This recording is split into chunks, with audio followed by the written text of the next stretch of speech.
Putting a positive spin on the unsellable now on BBC4, how the country's biggest agencies sold our politicians to us in The Ad Men and Number 10.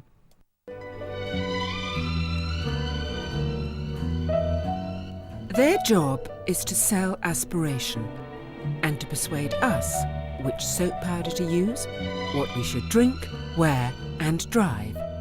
But how do they sell probably the most undesirable product in the world? Politicians. In pursuit of power, the political parties spend millions trying to win our votes, and they employ some of the most creative people in Britain to do it. Ad men. I don't intend to end this campaign packaged like cornflakes. This is the story of the methods used. The memorable slogan. We tend to follow Churchill's axiom, the only original remark is something that hasn't been said for a long time. How they package the leader. A man to trust. The knocking copy.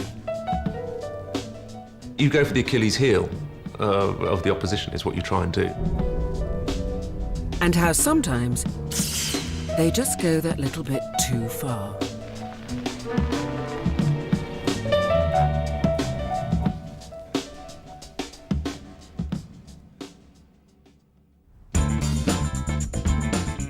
A general election is imminent, and your advertising agency has won the governing party's account. Your brief? To ensure that they get back into Number 10. As ad men, you can decide how to sell power. You can sell the party, sell the leader, even sell individual policies. But first, you must write a catchy slogan to appear throughout the campaign, encapsulating in a line why someone should vote for your party. Britain is going backwards. That slogan must be centred on change. Good or bad, making us fearful or hopeful, asking us to stick with what we have or try something new. Tomorrow will be better than today. It's almost inevitable that if you're the opposition, you have to say to people it's time for a change, because you're asking them to make a change. And if you're the government, you have to say to people, don't make a change, or there's no need to make a change, but it's all about change. I think the fundamental thing is everything's great, don't take the risk on the other lot. And when you're in opposition, it's everything's dreadful, it's time for a change. I mean, at its most fundamental, those are the two strategies. The slogan emerged in the 50s, when political advertising was taking a quantum leap forwards. The Conservatives hired a trend-setting agency, Coleman, Prentice and Varley, Coleman, Prentice and Varley, to mastermind their future election advertising after their shock defeat in the 1945 ballot. CPV was celebrated for promoting the fashion houses, Jaeger and Elizabeth Arden. CPV was a very conservative agency. It had ex-government ministers on its board. It worked for what was then called the War House, Ministry of Defence. I mean, the agency was, in any case, the most famous British agency in the 50s and 60s. It's gone now, sadly. It was the very early days of communication. It was gentleman, Colonel Varley, the Colonel, as he was known. It was a different gentlemanly era. The agency used pioneering market research to identify a new type of Conservative voter for Harold Macmillan's election campaign, the lower middle class Tory. Who do you think you vote for? Conservatives as usual. Why usual?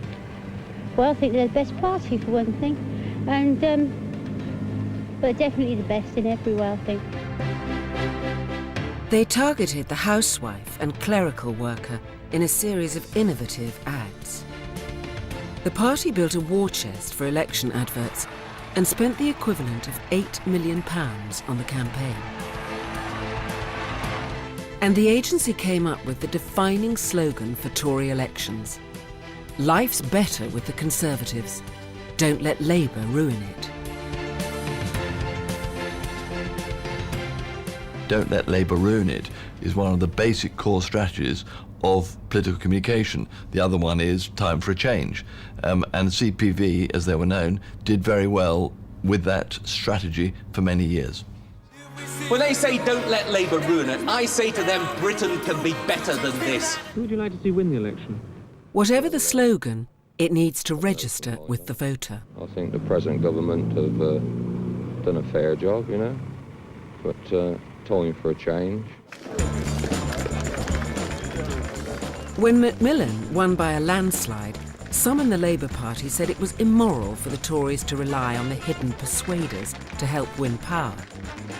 But when Harold Wilson took over as Labour leader in the early 60s, he decided it was time for a change and employed a handful of professional admin to promote the party. But all were unpaid volunteers. I was working for an advertising agency, and some of the very large accounts that there were in the world, like Procter & Gamble and people like that. Is it any good? I'll say it is. Yes, Grandma. Did I ask you, Leslie? No, Grandma. We girls don't need your help. I was an odd person in that I was both politically motivated, but also I had been spending a lot of time in building up a reputation in the advertising industry. And there weren't many of us at that time. It was a new era, in a way, for the party.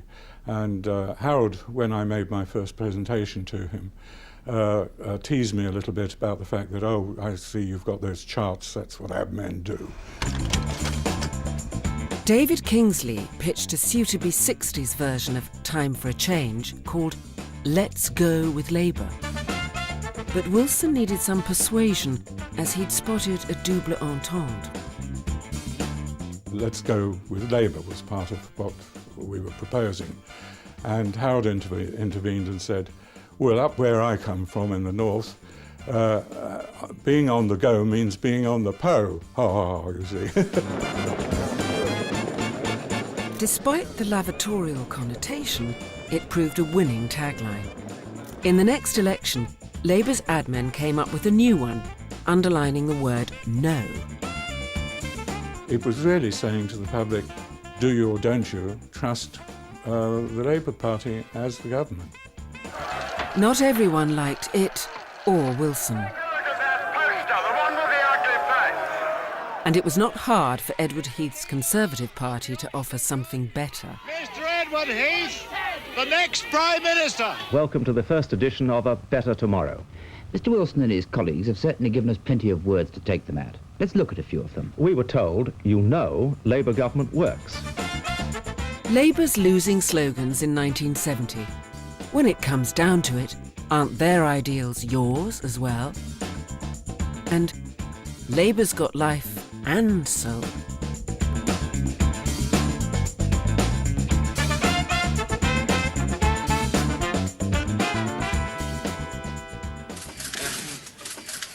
That's nice. No, of course I'm not going to smoke. For Mrs. Thatcher's first election campaign, the admin devised variations on their tried and tested theme. Our general message was, life will be better with the Conservatives. The overriding slogan was Time for a Change, which was the point we were trying to make. We had another one which I always loved, which was, don't just hope for a better life, vote for it. The reason they get admin to reiterate these very familiar themes is that they can make it fresher, perhaps if they're lucky, and make it more relevant to the changing vernacular or something of that kind. But generally it is true they hire these admin to say the same thing. While fighting her third campaign as leader, Margaret Thatcher was said to be delighted with the regurgitated Tory slogan, Britain is great again, don't let Labour wreck it. We tend to follow Churchill's axiom, the only original remark is something that hasn't been said for a long time. 10 years later, John Major's admin tried to excite the voter with yet another version of their old catchline, Britain is booming, don't let Labour blow it. He lost the election. When in power, New Labour had something similar. Britain is working, don't let the Tories take us back, for their glitzy new employment campaign. Sometimes the slogan does reinforce the prejudices or beliefs that you wish to reinforce. but more often than not, it serves a similar function to a full stop. For ad men, the slogan is perhaps not the most creative contribution to selling power. For real impact, you might sometimes need something else.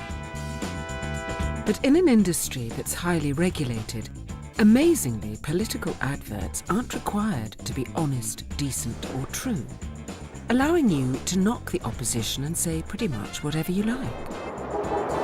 How have we got into this state?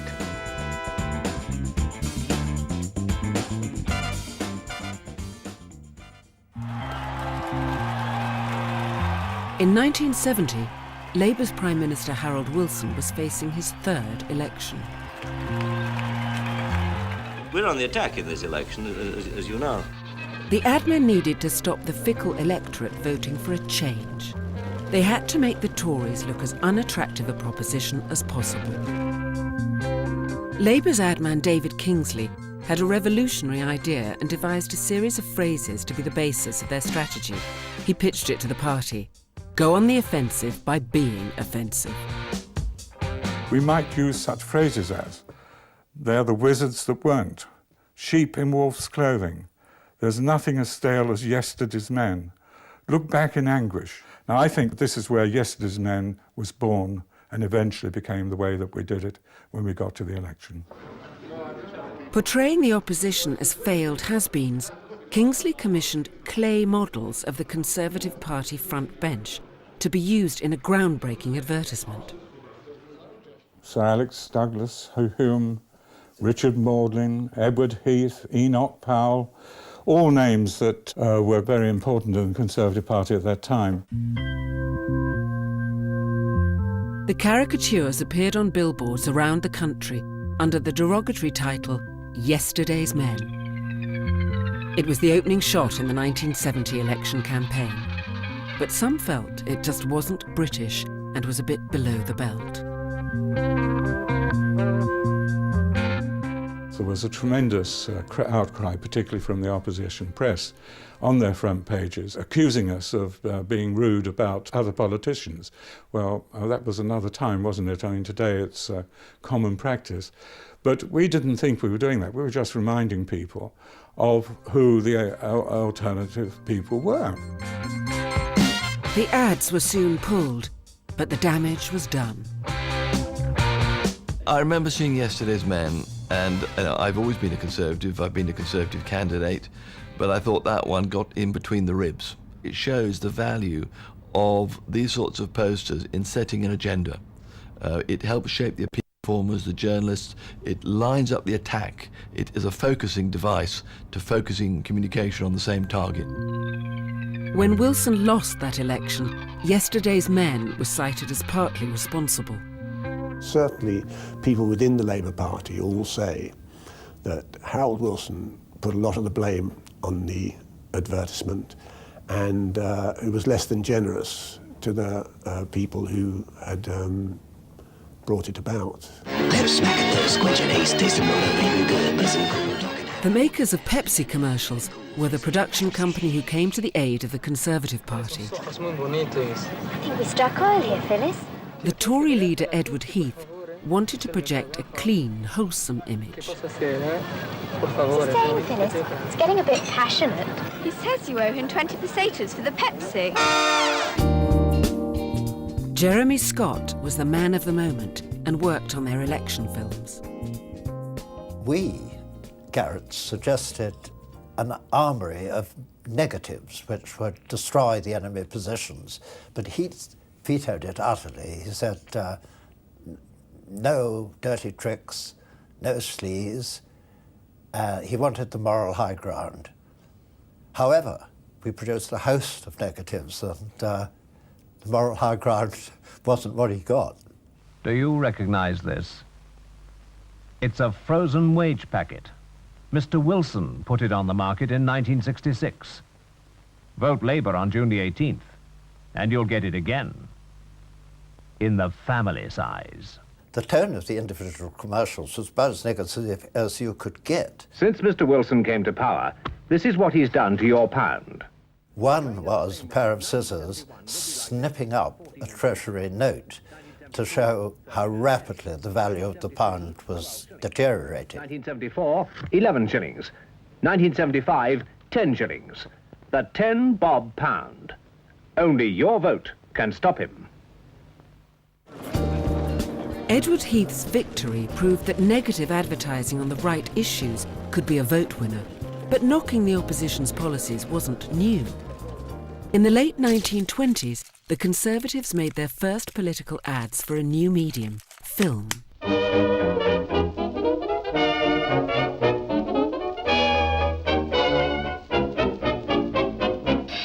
One attacked Labour for being the party of high unemployment and increased taxation, constantly popular themes in their election campaigns. Political advertising is absolutely in the tradition of propaganda. There's not a huge difference between propaganda and political advertising, and there's not a huge difference between political persuasive devices from whatever part of the spectrum, left or right, they come. Denigrating your opponent can be a powerful persuader, showing the difference between parties. But there was a problem. Movie theatres were not keen on taking political propaganda, so they got the idea of sending around mobile vans, cinema vans, where they would show their films. Going negative might even have helped Stanley Baldwin to win power in 1931. They would go to the seaside or particular towns that the Conservative Party wanted to target. They would set up, they would have a canopy over them, they would start showing films, and they would try and attract a crowd in. And that's basically how they worked. And they were very impressed with their own success. They were a novelty, of course, because nobody else was doing this. And cinema was still pretty new. The cinema ad was revived 50 years later by London's most fashionable ad agency, Saatchi & Saatchi. Tell you what I don't want to see. What's that? Labour in power again. Labour in power? Was that the Marx Brothers? No, another bunch of comedians. Coming shortly, the Conservatives. It was the late 1970s. The country was falling apart. Labour had been in power for 4 years and unemployment had risen to almost 1.5 million. We're the people that are unemployed. We're the ones that are bloody suffering. Come and meet us. Eh? The Saatchis were two brothers with a reputation for highly imaginative campaigns, including a number of amusing public health ads. And we're just 30 laps to go, eh? Come along, darling, walkies. Come along, Roger. It may come as a nasty shock, but people need exercising just as much as dogs. They had done some wonderful work for the Health Education Council. They did these great ads against smoking. They did ads about disease. They showed they could do communication on public interest topics. Hang on. Yeah. Where you go? You'll put more effort into everything you do. These ads impressed the Conservatives and their first woman leader, Margaret Thatcher. Roger. So the Saatchis were hired to bring their flair and imagination to her election campaign. A few minutes exercise every day could add so much to your life. Maurice Saatchi wrote most of the strategy, and Charles Saatchi oversaw all the creative work. Charles is the genius, Maurice is the interpreter of his genius. They love political advertising. They talk about it all the time. We all do. We're all obsessed with it. Saatchi & Saatchi didn't disappoint. They created one of the most effective negative political ads ever made. Labour Isn't Working was a clever wordplay highlighting the growing ranks of those on the dole and the ineffectiveness of the Labour Party. Posters started appearing in the summer of 1978. Mrs. Thatcher thought that it was rather risky to put the word Labour in the headline because it would promote the other side. It took me a while to explain it doesn't really work like that, and I think she got it in the end. It was a brilliant poster, captured the imagination because it was one of those thoughts that just touches people and makes people say, oh, that rings true to me. It spread discontent, and it suggested time for change. We didn't say let's do negative advertising, we just did what was the most thought-provoking, stirring stuff. Now, Labour had been in office for a wee while, so inevitably, to make the case for your own party, you're going to be highlighting or pointing to the inadequacies of the government. The accepted wisdom is that negative campaigning is what works, what has the greatest effect. It's certainly easier. It's easier to write. All the famous pieces of communication, I think it's true to say, have been knocking copy, as we call it. You listen to the news, read your tabloid press, read any press, actually. Why are newspapers not full of everything that's gone right that day?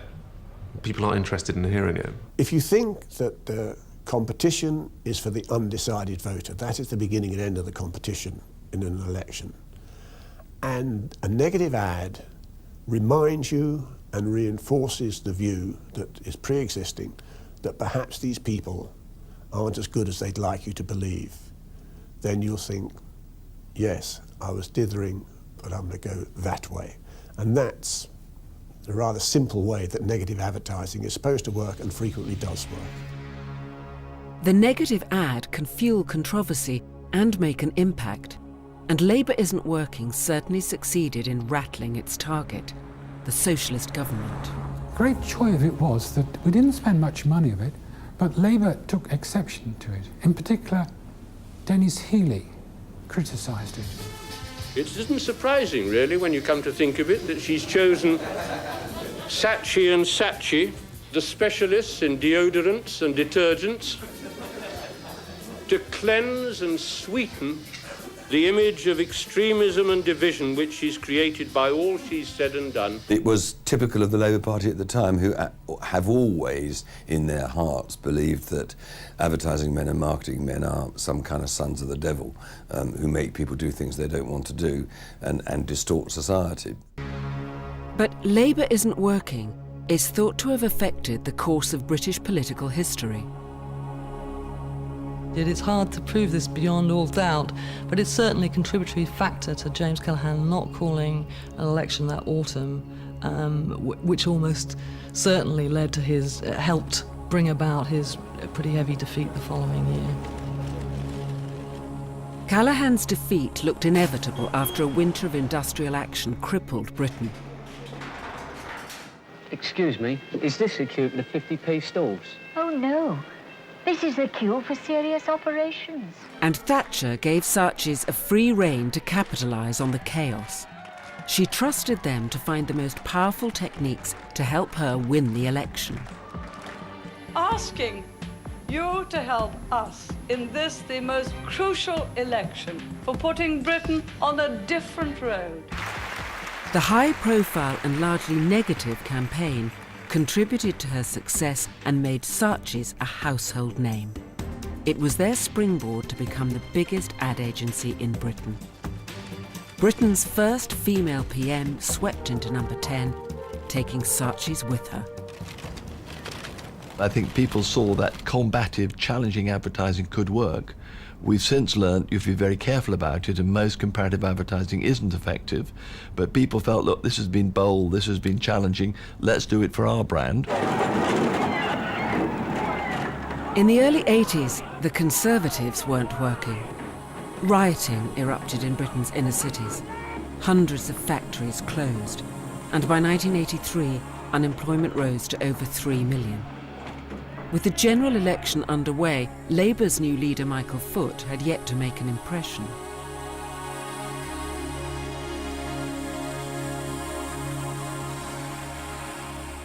Michael Foot is the leader of the Labour Party. Michael Foot speaks for the Labour Party, and we are in support of the manifesto policy. Why was it necessary in the middle of an election campaign to make clear who the leader is? There's no such question ever arose. He wanted to win on a radical socialist manifesto, and the Tory ad men seized on it. The Saatchis had a talent for identifying and exploiting their opponent's Achilles heel, and suggested that a vote for Labour was a vote for extremism. We're seeing, isn't it? The remarkable thing was, if you looked at what they stood for and what the Communist Party stood for, there was hardly any gap between the two. So we decided, wouldn't it be interesting to do an ad comparing these two things? So then we came up with this headline, which just said, "Like your manifesto, comrade." And we had these two identical looking manifestos on the top of the page. So it's just a very simple, typical us kind of ad, really. They've done brilliantly negative ads where they spot where the weakness is and exaggerate it and amuse people with it.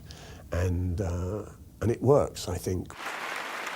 Unlike Margaret Thatcher, Michael Foot didn't believe in image creation or managing the media, but even he realised that to get into number 10, he needed the admin's help.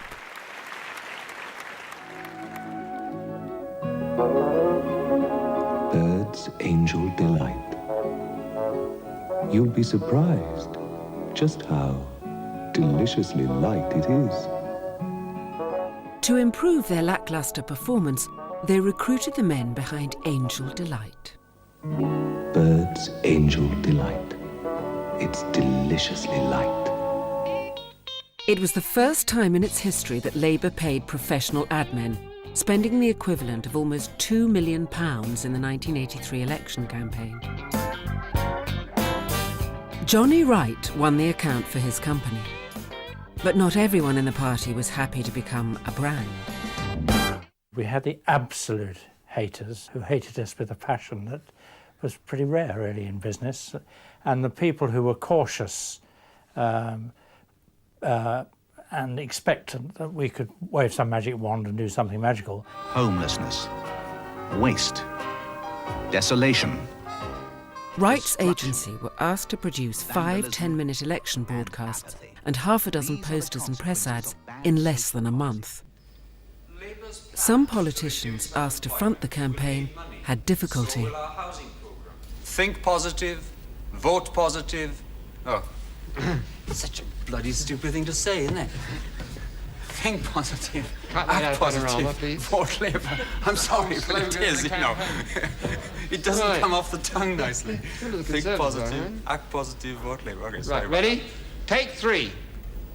Think positive, act positive, vote Labour. Labour were 15 points adrift in the polls. Every morning, Johnny Wright would meet with campaign managers at Labour HQ to discuss what they would do. Somebody would say we need to do something about the health service, and that was reckoned to be our brief. So I went back to the agency, which was about 15-20 minutes away in my extremely old Mini, and said, "It's the National Health Service, lads, and we'd do something about the National Health Service." Despite the positive slogan, Labour's advertising was reassuringly negative. It showed life under the Tories, gutters full of the unemployed, pensioners under the screw, young people on the scrap heap. We developed a sort of gruesome negative to do with the health service or school leavers, big visual headline and then a bit of explanatory copy about what we were talking about and what Labour was going to do to relieve this problem. Michael Foot promises he will bring down unemployment. Meanwhile, Saatchi and Saatchi were working overtime to remind the voters quite how dreadful life under Labour would be. The fact is, every Labour government in history has increased unemployment. Do you remember what it was like before the last election? What it was like at the beginning of '79? The rubbish piled high in the streets, ambulances left unmanned, the dead unburied. Labour's ad agency, Johnny Wright and Partners, wanted to respond with a devastating and highly personal attack, likening Margaret Thatcher to the gangster in the song Mac the Knife. We produced what we thought was really fantastic, aggressive, anti-Thatcher advertising that the world would talk about. Big, strong visual, strong headline, bit of a pun, Britons like puns, and then some absolutely unarguable copy points. She slashed the jobs of 2 million people. She's filleted British industry. She's knifed us in the regions. You would have had millions of people being forced to see it because it would have been on television. But the Labour Party absolutely withdrew from it and thought, no, you can't do that. No, and it never ran. The election result was never in doubt. The Conservative Slick campaign ran rings round the opposition. As it happens, half the advertising was cancelled at the end of the campaign by Cecil Parkinson, the then chairman, because it was unnecessary. We were so far ahead we couldn't lose. Nothing really changed. Millions of pounds have been spent by all the parties in a way to go nowhere, which is a sadness, particularly if you're a Labour supporter. I therefore declare Neil Kinnock elected as leader of the Labour Party. Labour's overwhelming defeat resulted in the election of a moderniser. Neil Kinnock became the new Labour Party leader. On your last trip, did you discover what the Earth people eat? They eat a great many of these. Kinnock was very image conscious and turned to the men who'd used aliens to sell potatoes to help pulverise the opposition. They are clearly a most primitive people. For mash, get smash. Labour was still trailing the Tories in the polls, and the party's own polling research revealed key policies like renationalisation and nuclear disarmament were overwhelmingly unpopular with voters. Frankly, the fight in 1987 was for survival for the Labour Party, and just to get through that with minimum damage. They ran a series of ads attacking the government. One highlighted the rising rates of crime. Another, Mrs. Thatcher's callous attitude to public sector workers, the young, the old, and the vulnerable. It was almost all newspaper, full-page newspaper advertisements. And we charged about all over the place, criticising the government for its lack of heart, its lack of care, largely, things like that, its failure in economic performance. And we darted about, and the reason we darted about was not to get stuck on any one subject where we could be crucified by the Conservative government, who knew perfectly well that we had these extraordinarily unpopular policies. But it was a question about defence that set the campaign alight. During a television interview, Kinnock was reported as saying he wouldn't retaliate in the face of a nuclear strike. It led to a spate of terrible headlines. Saatchi and Saatchi pounced. When you're working on a political campaign, things happen incredibly quickly. And, you need to be, you're working 24 hours a day, 7 days a week. You're listening to the media, you're waiting for things to come up. Someone says the ad's approved, we need it up on a poster hoarding tomorrow. You've got 12 hours or something. Usually these things take 2 or 3, 4 weeks. And so we sort of tossed a coin, me and the guy who I was with, who was going to put on the uniform. I won, fortunately, so he put on the uniform. We then took a quick snap of him, sent it off to get processed, and printed the poster, had it up the next morning. And it made quite an impact. Norman Tebbit was the chairman. He would sign off all the work. And I think actually it's probably fair to say most of that campaign was actually run and approved by Shirley, who was his PA, because Shirley had to approve everything as a voice of the people. But in the final week of the 87 election campaign, a new poll put Labour just behind the Tories. Overnight, Margaret Thatcher lost confidence in Saatchi's. The Conservative Party secretly turned to Tim Bell, who had left the company to start up his own agency to come up with alternative ads. She wanted to get across that the Conservatives had been very successful, that if you rejected them now, you were throwing away a successful team for an unknown team that might well fail. Bell's agency produced hard-hitting ads that were arguably even more negative than Saatchi's. I pinched the line from David Windleham's 59 campaign, Britain's a success, don't let Labour ruin it. She absolutely loved them. She thought they were exactly what she wanted. The ads were imposed on Saatchi and Saatchi, who furious and hated it and hated me and hated everything connected with it, and they changed the bottom line to Britain's great again, don't let Labour wreck it. Margaret Thatcher put her faith in them, spending £3 million in the last 4 days of the campaign and winning by a landslide. But by 1992, she'd been replaced by John Major. The economy was in recession, interest rates were at 10%, and many homeowners were stuck in negative equity. Neil Kinnock said his was now the party of economic competence. Now is the time for our country to start pulling together. You can't really rubbish the opposition in quite the same way because bless them, they haven't done anything. They've just been opposing all the time. So this idea came up that we should cost all their promises. Saatchi's explosive idea was Labour's tax bombshell. The ad men working for Kinnock were blown away. I think the Labour tax bombshell campaign was quite the best piece of political advertising probably since the Second World War, because it was an excellent example of a combination of an extremely good bit of thinking about the vulnerability of Labour and then a very dramatic and simple and noticeable visual. And the timing was very good. People were feeling extremely vulnerable at the time. Labour's tax bombshell is something that sort of went into the language, is still in the language. But we're also coming up with the figure. What was their bombshell? What was it going to cost the average family? And once we had that fact, then we could run with that fact, come up with the imagery. You won't win people over because the poster is a relatively weak medium for penetrate the brain. There's no music, there's no sound. If you look at some of the best American political communication or even some of the party broadcasts, you've got a whole bigger range of emotional weaponry. In 7 seconds, you don't change anybody's mind. You reinforce a belief, you create some controversy, you light the bonfire of publicity, but you seldom change a mind.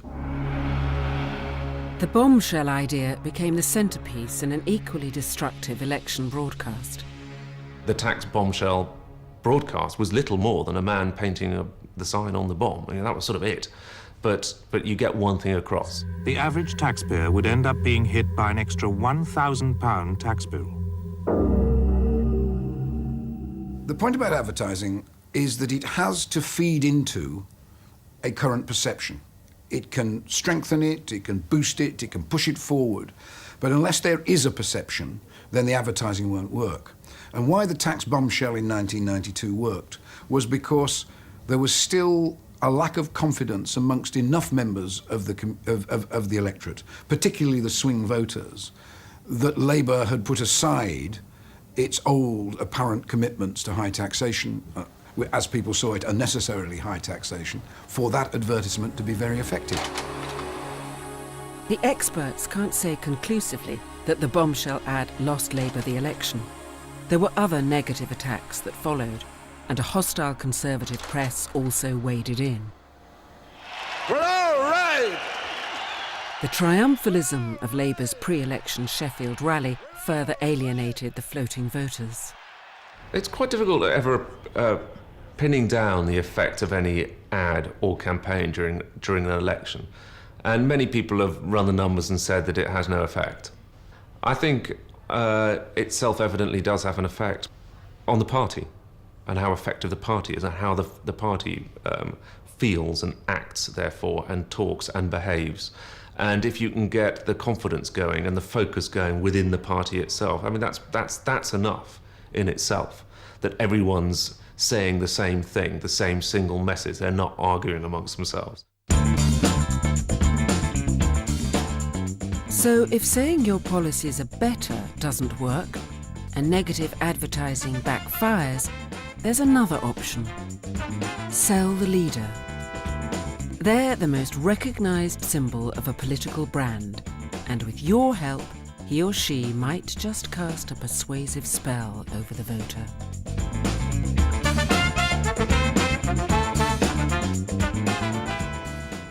Look, this isn't the first of the Python repeats. It's a party political, so I'll give you 5 seconds to switch over. In the past, the leaders didn't want the ad men's help. They sold themselves. I think we can be fairly satisfied the way things have gone lately, don't you, Rab? Yes, well, we've got through our programme very well. I've just come from the House, and we've right up to date. The first time ad men were drafted in to polish a leader's image was in the early 70s. Ted Heath was diffident, stuffy and remote, and in a groundbreaking broadcast, he reluctantly agreed to be repackaged to make him appear more human. Cold, aloof, distant. These were the kind of words the press were always ready to trot out about Ted Heath. But as the election got into its stride, they began to use them less. Heath was a man come to life and clearly enjoying himself. And then, as the days shortened, his message began to get through. Or perhaps it's the quality of the man that's begun to get through. People have begun to realize that this isn't just another politician talking. Perhaps he's not an easy man to know, but when they know him, people feel he's a man worth knowing, a man to trust. Margaret Thatcher was only too happy to be dressed up and marketed. If you've got a good thing to sell, use every single capacity you can to sell it. Enough is enough. No, enough is enough. It's a lowering, not a raising. It's Enough is enough. That's it. That's it. To say to the government of the day, enough is enough. Margaret Thatcher was the best product to sell.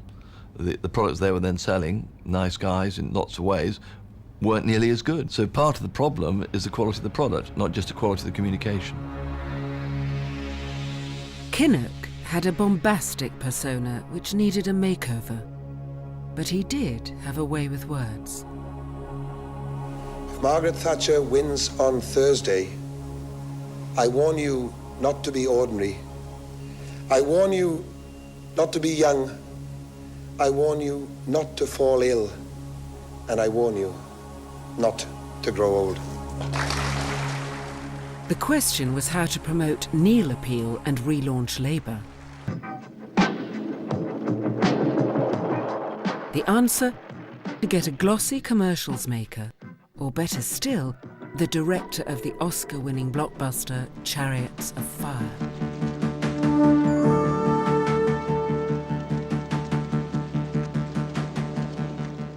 He was a Welshman, and he's a great guy, Neil, but he wasn't sort of what they call telegenic. And so we decided to try and up his image and show people that actually what he was a passionate and deeply political man with people's interests at heart. Hudson made what's dubbed Kinnock the Movie. I think that the real privilege of being strong is the power that it gives you to help people who are not strong. I think the real privilege of being fit It's a highly flattering promo trying to reinvent the man. is the ability that that gives you to give others a helping hand. I think it broke new ground in terms of being a biographical film, and obviously we now know we vote for people, not for policies or politicians. We want to know the people. Both of my parents died at the back end of November and December 1971, within a few days of each other. That was a shattering experience. But I had this immense good fortune of having Glenys and Steve. I liked him a bit more at the end, I trusted him a bit more, and I respected him a bit more at the end. And those are three really important boxes to tick for any boss or leader that you're going to have. So I think it was impressive on all accounts. It was an effective piece of political advertising, and it changed political advertising, I think. And it increased its popularity overnight by 16%, something like that, 15 or 16%.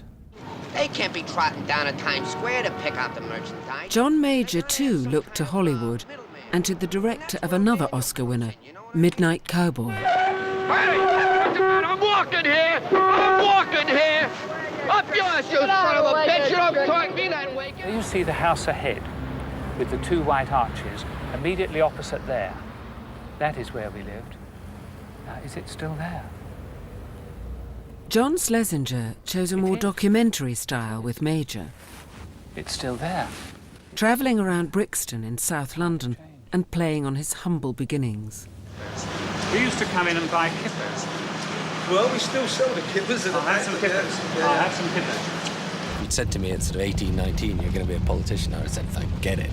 Anything else, anything but being a politician. Why? On what grounds? Why? Because I thought politicians were complete pains in the backside. For Tony Blair's, something slightly different. The Ad Men brought in documentary maker Molly Dineen to give his film cinema verite authenticity. You just have to do it. People have got to understand things can change. I mean, it's just so daft to think they couldn't be better.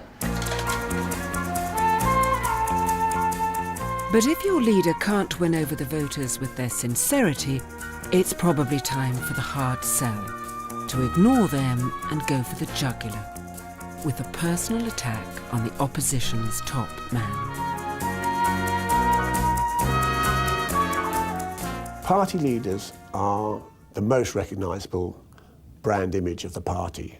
And if you attack the party leader, it's a quick and easy and understandable way to most floating voters of attacking the party. Getting personal is nothing new either. In the early 80s, Saatchi's produced an ad showing a picture of Michael Foot with the headline, "Even pensioners are better off with the Conservatives," but even Mrs. Thatcher wouldn't buy it. But as the 1997 election approached, the Conservatives were mired in sleaze.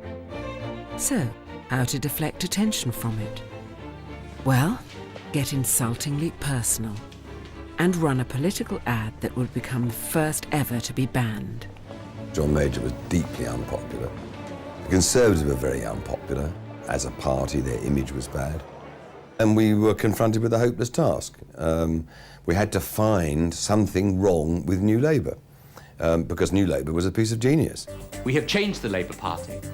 Now the Labour Party wants to earn your trust to change Britain. Blair was fantastically impressive. He was dressing up to be all things to all people, and it was very hard. We had to find a campaign idea. I remember sitting around and people saying, there's something, when you look at him, there's something just not quite, is there something not quite trustworthy about what's behind those eyes, that smile, that look, that image, you know? Is he someone who people will trust? The Conservatives went to the new Saatchi agency, M&C Saatchi, in the hope that they'd come up with an idea that would demolish Tony Blair and rebranded party New Labour. What they created became an advertising legend. We'd always been able to say the Tories never put taxes up. Taxes have gone up. So a lot of the really important claims that had given us the armour behind the campaigns that we'd done for the Tories, we'd lost them.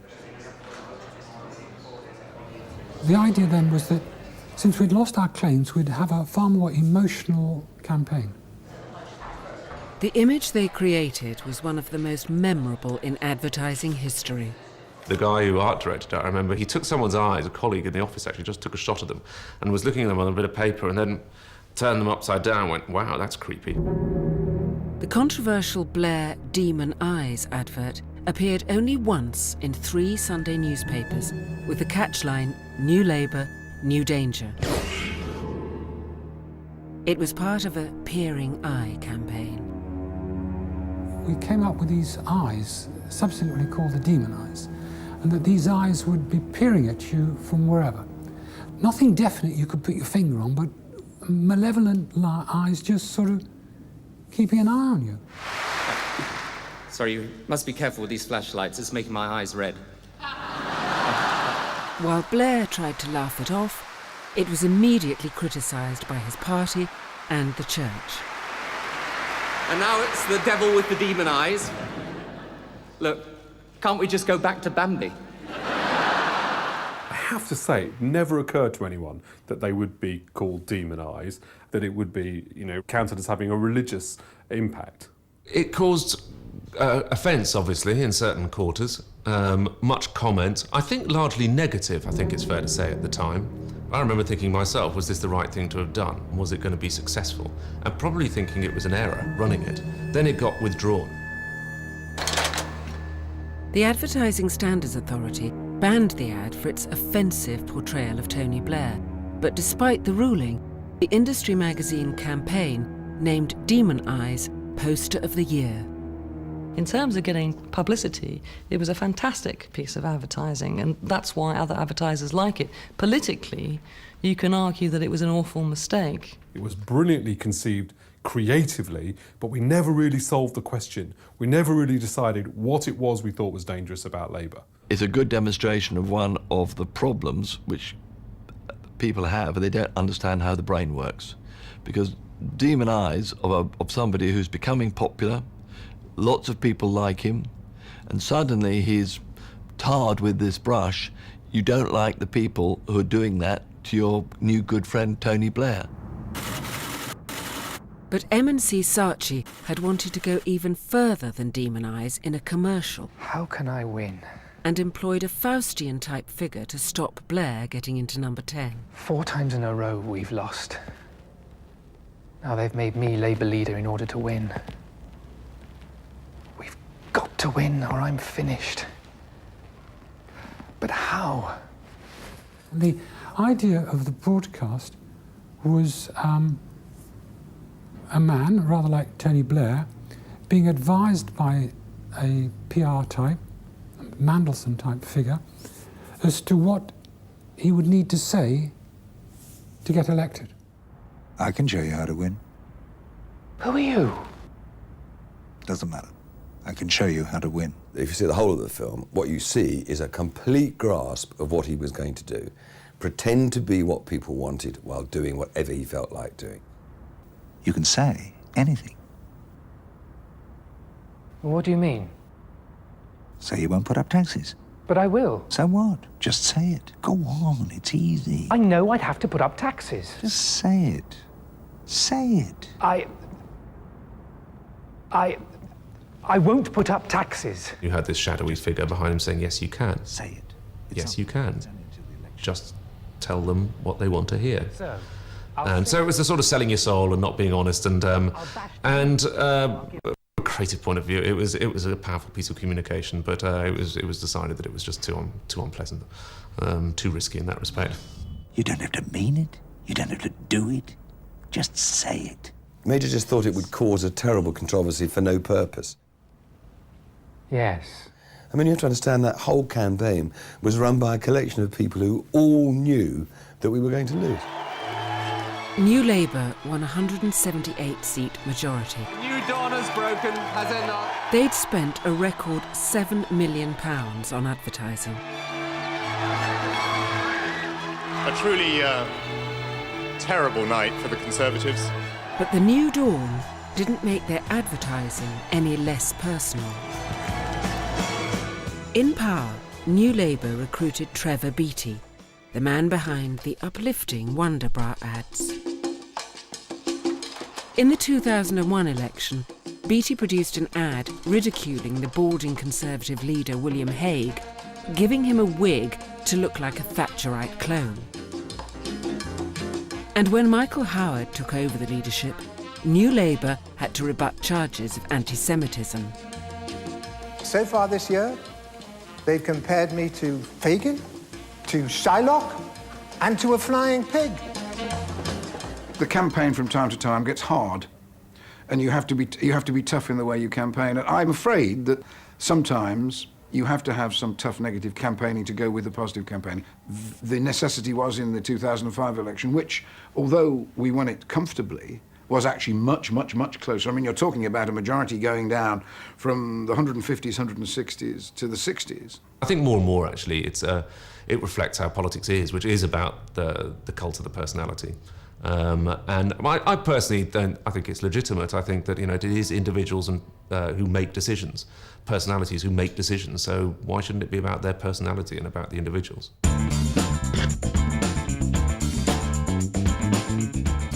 As admin, you've earned a fortune in fees and commissions working for the political parties over the years. But what will tomorrow bring? At the last election, newspaper ads, billboards and television were vital. Now, the internet is the growing medium.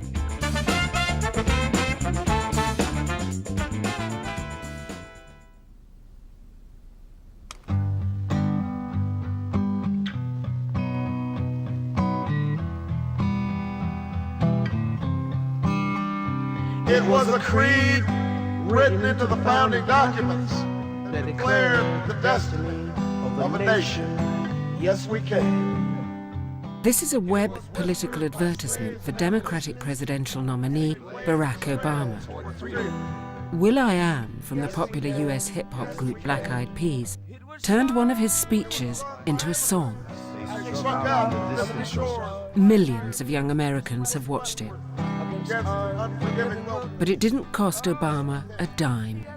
The idea came from will.i.am himself, who wanted to influence the election. It's trite, superficial. And maybe that's how political advertising is going to go, and then maybe that's what is presented to us nowadays. And equality. Yes, we can. Yes, we can. Yes, we can. I mean, you know, you catch it, and then, I think it had 6 million hits on the first night, or certainly in the first week. You can see it growing. Everybody's talking about it, so everybody will go on it. It's not about anything. If Obama makes it to the White House, this could become the most popular means for getting across a political message. Remember, advertising is a transmission system. What we're learning from the web is that it needs to be interactive, so we need new techniques, and I think we will see an evolution of communication to do in the web space what was done by Saatchi's on the poster space. Today is the 9th anniversary of Tony Blair coming to power, and I want to talk to you straight. But then one day, a tiny crack appeared, and David... In Britain, all the political parties now have an internet presence, but they can only dream of reaching the numbers who've watched Yes We Can. So David joined some other little blue chums in a little blue party called the Conservatives. I think the internet will be an interesting additional tool. I don't think it'll replace all traditional media when it comes to communication. But I don't think that the role of advertising communication during campaigns is going to diminish. For the moment, traditional forms of political propaganda are as necessary as the photo opportunity and the soundbite. But unlike Coke is it, Nike's Just Do It, or L'Oreal's Because You're Worth It, the political parties' ad men have only created a handful of memorable campaigns, and for the most part, they have had little lasting impact. So much rides on the outcome. They'll do it just in case it's going to work. On top of which, actually, elections are trench warfare. I mean, if both sides didn't do it, it probably wouldn't make a difference, but the other side is going to do it. So if they're lobbing shells at you, if you don't lob shells back, they probably will make some gains on your territory, so you need to lob some shells back. And on the whole, these two cancel each other out and nothing changes. So I think broadly, that's probably what happens in most elections. Do you remember any of the broadcasts in particular that you've seen? Oh, I don't know. I can't think of them straight away. I look at them and I remember them, then I forget them.